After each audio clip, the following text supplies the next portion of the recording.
Thank you. All right, I'm Max. I sing Kirkland on the RAD team, and let's get into it. So I want to give an indoctrination warning to say that I'm going to talk about some like beliefs that I have and some ideas I have as if they're facts, but you don't need to believe any of them if you don't want. So I want to talk about the voice in your head. Everyone in this room has at least one, possibly more than one, and you can prove it just by thinking, and it's you, right? Maybe. Let's talk about it. So why is it there? Well, let's see if we can deduce its purpose from what it's actually good at. So here's some stuff that I think it's good at. Planning, differentiation, moving protos, etc. So these things are really there to help us survive. Like planning, you got to plan ahead of time to make sure that the protos end up in the right place. Differentiation to make sure the right protos. In seriousness, for food, you need to be able to plan your food stock ahead of time. You need to make sure you know who's your friend and who's not. But it's really there to help us survive. It's like an evolutionary thing that appeared to help us survive. But survival is actually not a good goal. And you can think about if I have, some generalized AI and I tell it to survive, what's going to happen? Skynet, right? Bad stuff.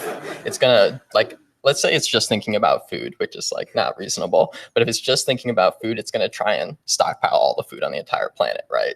Because there's always some tiny chance that it would actually need all of it, right?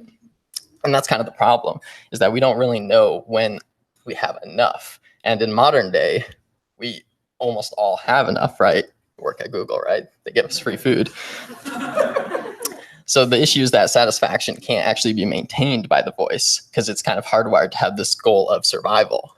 And so then you're never going to achieve survival. It's not something where you're like, oh, I'm done. I survived, which was great back in the day, but now not quite so good. And that's the problem. It won't stay happy. Something great can happen, but then a couple weeks later, you're like, I would like something even better to happen. And so that's not great, right? But there is a solution, in fact. You can actually turn that voice into just a tool by just stopping believing it's you. So,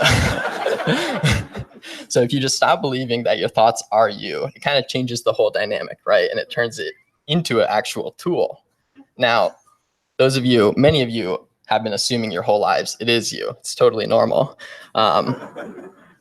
But when the voice is gone, you are still there, right? When the voice is quiet, when you're sleeping or stuff, you are still there. But a common question is, well, if I'm not actually the voice, then what am I? And that's a good question. And I don't have a very good answer. But it has certain potentials, I'll put it, to say it doesn't require any kind of differentiation. It emits satisfaction rather than taking it in from the outside world.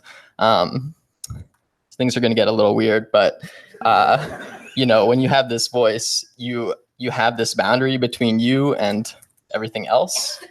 Whereas when you differentiate yourself from the voice, you actually can be one with the entire universe if you choose. And so this process can be considered spiritual. It can be considered religious. I wouldn't say it needs to be. You can just do it because, you want to be happier and you don't want to be sort of going on this roller coaster of, oh, the voice needs more stuff. Oh, I got that stuff. Oh, now it wants more stuff, constantly. Just by wanting to get there, it doesn't need to be a religious or spiritual thing at all, I wouldn't say. And this whole talk is sort of based on this book called The Power of Now by Eckhart Tolle. If you want some actual concrete ways to implement this in your life, then I would recommend you read that book.